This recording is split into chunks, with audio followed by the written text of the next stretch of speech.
શિયાળામાં તમિલનાડુની મીઠાશ હવે અંકલેશ્વર પહોંચી. તાડના ઝાડના રસમાંથી બનતો ગોળનું અંકલેશ્વરમાં વેચાણ.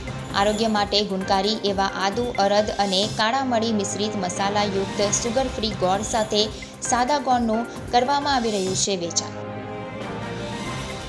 પોલીસે 2 કલાક ડ્રોનથી 3 ગામના ખેતરો ફંફોડી હવસખોરને ઝડપ્યો. સરઘસ કાઢી ઘટનાનું રિકન્સ્ટ્રક્શન કર્યું.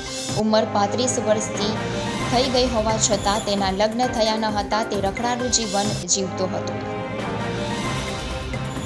અંકલેશ્વર ભરૂચ રોડ ઉપર જિલ્લા ટ્રાફિક પોલીસે ગતિ મર્યાદા ટ્રાફિક ડ્રાઈવ ઝુંબેશ શરૂ કરાઈ.